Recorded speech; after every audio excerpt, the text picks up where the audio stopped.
All right, congratulations, you just got your real estate license. Now what do you do? Well, today I'm going to share with you the exact steps I took to do over $200,000 in GCI my first year in the real estate business. Now, I didn't know a single person in the area. I just moved from Texas to Colorado here in Boulder, Colorado, from Dallas, Texas area, so I didn't know a single person, and this is what I did to get started. My name's Ryan Harper, and I have a real estate team here in Boulder, Colorado, and I have been helping real estate agents grow their business online since 2008. If you haven't subscribed yet, make sure you hit that subscribe button down below, turn on the bell for notifications, that way you never miss any of our amazing content. Okay, so the first things that you want to do when you first get licensed, you pass your test, congratulations, yay, we did it. All right, now the fun part. So you gotta go interview a bunch of different brokerages. Go see who has the right fit with your personality and what you can do. So I interviewed at Keller Williams, I interviewed at Coldwell Banker, I interviewed at a couple other little mom and pop local boutiques. And I ended up going with Coldwell Banker because I just had a really good connection with that managing broker there. And I talked to him, interviewed him, had a bunch of questions. Asked him about, what their support was like, what kind of plans they did. I let him know my background, that it was in internet marketing, and I wanted to do mostly internet marketing and digital marketing. And he was trying to shy me away from it and said, well, we don't have a lot of response from that. A lot of our agents try it. It just doesn't work for them. I really think you should do open houses, door knock, all the normal things that they do. I said, great, I can appreciate that, but I really want to do this. Can you help me and support me, hold me accountable a little bit, let me bounce my ideas off of you and see if I can make that work. And he really said, yeah, of course, I'll be more than happy to do that. So that was really kind of my first step on why I went there. Was all the other people were like, nope, we have a plan, we have a system, you don't know what you're doing, you're brand new, you've never done anything, you're dumb, right? That's kind of the attitude that they were giving me. Now, I did have a sales background. I owned a construction company. I, had an electrical contracting company. I sold that business. We did a lot of internet marketing in between there before I got my real estate license. So I kind of knew a little bit about business and a little bit about sales. And really what I needed was just somebody to help me fine tune my message and to get that out there and somebody to talk to. All the other brokers were like, well, no, we have a plan, we have our system, and this is what it is. So I was kind of like, okay, well, when I found Dan, I'm like, hey, perfect, that'll work. Let's do that. So make sure you find a managing broker that can support you in whatever field you want.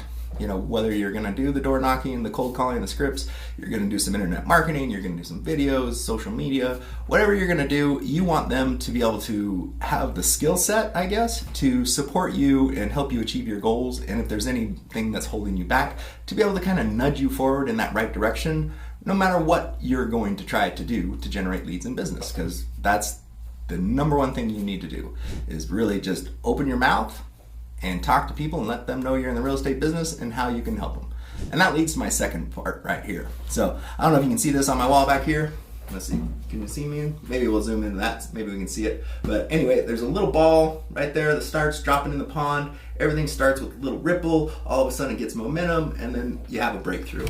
And so those are the things that really, that's all about the real estate business. So like I said, let's get on to number 2. After we find our broker, the next thing you do, create your marketing plan. My marketing plan, of course, was internet marketing, like we talked about before. So I had a credit card, I got it, so I had a $25,000 limit, and basically I said, if I max this bad boy out and can't close a deal, I don't deserve to be in real estate. Now, some people might not agree with that, and I don't usually give that advice to people. So I did have the background in Google AdWords and all that kind of stuff, so that's where I started. I started doing a lot of Google ads. I was generating like 1,000 leads a month. Come to find out, you only need about 30 to 100 to really be successful because you can't keep up with all those leads. So the good news was that it didn't take me 25,000. I only spent 12,000 before I got my first deal closed. Now that was a big deal for me. I'm like, okay, this works, great.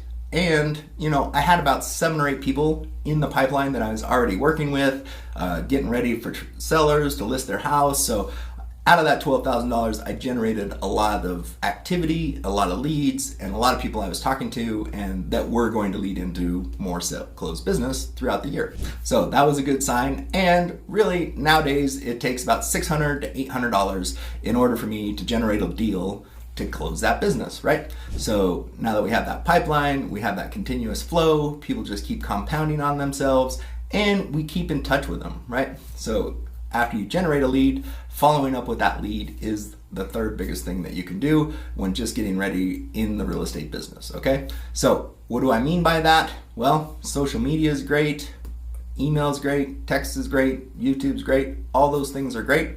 But the biggest thing to do is we really just want to build a relationship with these people. So you got to get them to know you, like you, and trust you. One of the best ways that I found to do that is guess what? A weekly video, just like I'm doing here to help you guys grow your business. It lets you get to know me, see if we're a good fit, and maybe we want to work together down the road, right? So you want to do that same thing with your client. Now, you're like, oh, Ryan, what do I say to him? What do I do? How do I do this? Don't worry about that. All you need to do basically is talk to him about what's going on in the neighborhood, the area, your city. Let them know about the stats, let them know how long things have been sitting on the market, let them know really the headlines that they're hearing in the news, if they're true or if they're not. A lot of times when the real estate market was booming and exploding and all that things, people would come, oh, Ryan, how's the real estate market? How's the real estate market? And of course they wanted me to say, oh, it's doing amazing, everything's great. I would say, oh, it's absolutely terrible. We are in a serious housing crash right now. We're in a limited inventory and nobody's being able to buy a home, and so it's really making a hamper on the buyers trying to get into the market, so it's terrible. And people are like, oh, I thought it was good. It's like, well, it's great for sellers. Markets are always good for somebody. And then I could slow that into a different pitch, different role. Depends on the person. If they were just curious and being nice, then of course I'd leave them with some good golden nuggets on what our market is doing and how that's impacting their home value, right? So those are kind of things you can do. You can do videos on that same thing, right? So, basically you do 4 different videos every month. You can do a market update video, what's going on in the market, what's going on in the area. You can do the different events that are going on in the market in your area. So all you have to do is go to Google, type in events in Boulder, and guess what? There's gonna be probably 300 events every month, because people post everything from their artist painting group where you can drink wine for $10 to the big festivals and events that happen. And so you can do videos on those. And basically it can just be a screen recording. You can record your screen and say, hey, here's the things that are going on in the market today. I'm planning on going to this blues festival on the 27th. I hope to see you there. If you see me, come up and say hi. I'd love to meet you in person. So just those kind of things let you get your word out, your name out, let them get to know you, see your personality, see if you're going to be a good fit for them. Third one, stories. Tell them a story on what's happening with some of your clients, or some horror stories that you may have heard from other agents in your brokerage, or just things that you might have heard online. Like, oh my gosh, did you know that this guy, he bought a house, moved in, he had a whole family of raccoons living in the furnace, and they never know because he waived the inspection in this market. Man, that is so crazy. I would never waive the inspection.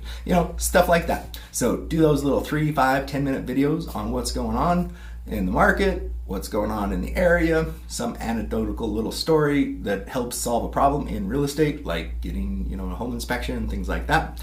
And then of course, what's the local area like, right? Whether it's got, the different restaurants that are out there that are your favorite restaurants, you go walk through those, and talk about those restaurants. Make sure you tag the restaurants, in all your social media posts and all that kind of stuff, because they'll help promote your video as well. So I did a lot of that stuff where, I'd walk around and I'd be like, oh man, this is one of my favorite restaurants here. It's real close to the high school and to this and to that. Some of the best schools in the town, right? And so I really sell, the lifestyle and what it's like to live in that neighborhood in those videos. And so then you just send those videos out to people along with the other stuff, of course, like, hey, you need to get pre-approved. You need to get all those other things that are important in real estate, right? And then let's set up a time to get an appointment, okay? So those are the videos that I recommend doing. So that's how we follow up with our leads, from our simple landing pages that we create and our offers that we're putting out to the community to try to get people to engage with our website and engage with us. Now, how do we get those? Well, of course, I use Google Ads a lot. That's mostly where I spent my money because it was higher intent. People were actually searching for homes in that area, homes for sale in that area. And you're able to target people that live in other zip codes. So I was targeting people in California, New York, Texas, Arizona, because those are the biggest cities our biggest states that contribute to the growth of Colorado. Imagine that. So you want to target those, and then you can target the price ranges or the different zip codes, like people that have visited Colorado and live in those zip codes. Those are kind of the best targets where I was getting a lot of my good leads. I also did free leads from Craigslist. So I do a lot of different Craigslist posts on all the different listings that were on the market. And, you know, Colorado, it's a little bit different. Check with your managing broker, check with whoever it is. Some people get mad at this, some people don't. But basically, in Colorado, you can promote any real estate agent's listing that's for sale on the MLS as a buyer's agent and say, hey, come buy this home with me, right? Now, you always want to make sure you give credit to, you know, the listing broker and their firm, like listed by blank or courtesy, thank you, all that kind of stuff. So you keep that in your post. You never want to take credit and say it's your listing and, you know, contact me because I'm the best, right? You know, it's like, hey, here's this home. It's a beautiful home. Did you know it has this, this, and this in this area? And here's some things, right, that may not be on the MLS that they might not know about, like how close it is to the gym, how close it is to the movie theater, all those different kind of things, right? And so there's these really cool reports that I use from List Reports. I'll put a couple of samples in there and show them in the slide deck right here. So we'll have my little editor edit those in for you so you can see what they are. But basically, you can take any home on the MLS, put it in there with the MLS number, and it'll generate these pretty reports. And so you can get buyer reports, seller reports, all those different kind of reports. So I did a lot of that stuff and promoted that, of course, through Facebook and Craigslist. Facebook Marketplace, you can post a lot of free ads in there, like, hey, tired of renting? You know, why don't you rent to own? Here's a couple of different programs that are out there. So there's a lot of programs out there that do have a rent to own program, so you should find that out. Sometimes they're not available in certain states, sometimes they are. So you definitely want to look at that. Home Partners of America is one that we did a lot of business with the company that I was with, so that was a good one. Next that I recommend all new agents do is, hey, learn some scripts, practice, do some dialogue training, you know, work with somebody, role play, get the marbles out of your mouth is what we like to say, right? So you have to know what to say and when to say it, you know what I mean? So if you're talking to a new buyer that's a first-time home buyer, you really need to know the different things that are their fears and their worries and their concerns, right? And then you need to have a script or a dialogue memorized, internalized, whatever you want to say. You don't need to repeat scripts word for word, but you want to know what you need to say in order to get that point across to make them feel comfortable and at ease. Okay? So that's really our job as real estate agents, is to help people get from not being a homeowner to being a homeowner, you know, and that's A to B, real easy, right? And so the in-between part is all their emotions and misunderstandings of what the market is and what it isn't. And so we really do a lot of work with scripts to help overcome those things with people. So you either want to join a group, come, you know, shoot me a message, text, or, you know, schedule an appointment with me. I've got a group that we can put you in, and we can, you know, start doing role plays with you, right? And there are a lot of people that volunteer on different groups that really enjoy practicing and doing those scripts, and that's how you get good at your business. For sell by owners is another great way to do it. Guess what? They really want to sell their house. They just may or may not know a real estate agent, which is weird. Everybody should know like 10 of us, right? Or at least it feels that way sometimes. So start off doing for sale by owners and talk to those people. And basically, I already did a video on that, on great scripts for sale by owners and how to generate those for new agents. And, you know, you just need to call them and say, hey, can I come look at your property? Okay?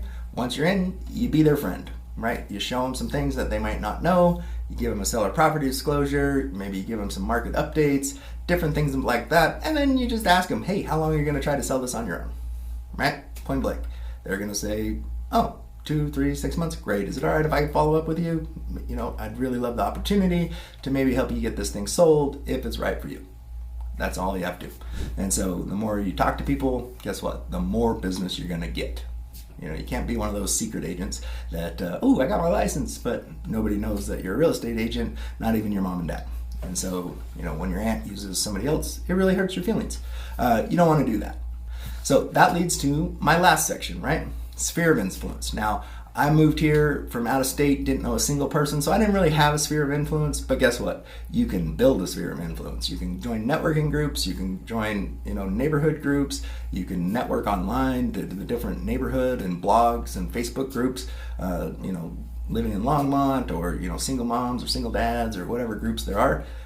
go get involved in those groups, get involved in those communities if you don't know anybody. And if you do know people, make sure you reach out to them and let them know that you're a real estate agent, right?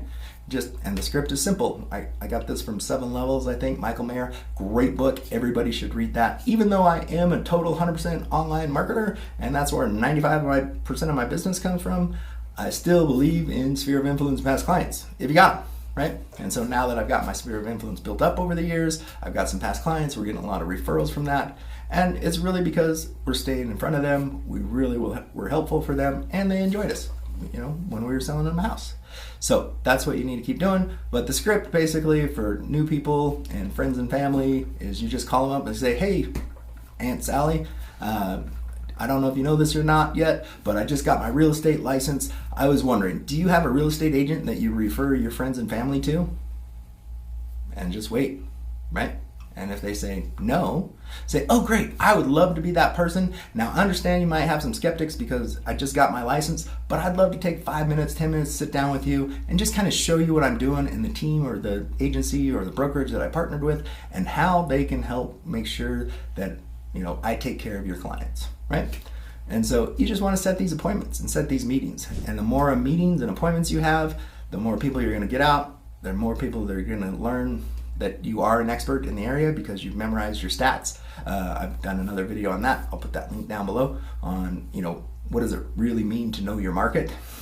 Most real estate agents, I go, oh, do you know your market? Yeah, it's up. Yeah, it's down. It says, oh, how many homes sold in, this subdivision? I don't know. How many homes sold in the city last month? I don't know. How many in the city the year before? I don't know. So you want to know those numbers, right? Off the top of your head. So you got to do your research and your due diligence and learn that marketing and learn those numbers on everything that's happening in that market, right? That way you can talk to people and build that trust and rapport that you are the expert, right? So create those, lists, find out all that sphere of influence, and those are the biggest things that you can do. So to recap, and the top things that you need to do as a new real estate agent, pick a great broker that's going to support you, help you, that he'll do what you want to do, right? And he'll help you achieve those goals. Second, make sure you set up your lead generation stuff immediately. You need to start honing in on one of your legs, right? Pick a leg of marketing, whether it's for sale by owners, whether it's the Craigslist, whether it's Google ads, whether it's YouTube ads, whether it's Facebook ads, any of those different things. Start generating leads to talk to immediately, right? Third, build out that sphere of influence list, start making those phone calls, get them to know you, like you, and trust you. And then finally, make sure you know your market. Know those numbers inside and out and what is happening in that area, like with all those different events. That way, when conversations come up, you always have something to say, right? You don't want to just say, the market's hot, the market sucks, the market's cold, homes are sitting on market longer, right? You don't want to say that. You want to say something different and unique that they're not getting from the outside news. So of course, my way is not the only way it is to generate leads and to start your business. If you're a new real estate agent and you've done something and had some success, make sure you leave a comment below and let us know what's working for you. I'd love to have that interactions with you guys and see, how we can help this industry grow. If you're a real estate agent that's struggling in the business, still struggling to generate leads, and you'd like to set up a time on how maybe we can work together, go ahead. I'll put a link below and you can schedule a call with me. No obligations, no ifs, ands, or buts. We'll go over what you're doing in your business and kind of make a couple little tweaks and see maybe if we're a good fit that we can partner together. All right? Make sure to check out the next video over here that's somewhere on one of those things. Basically, that we'll talk about how you can generate for sale by owners and become a friend to the for sale by owner.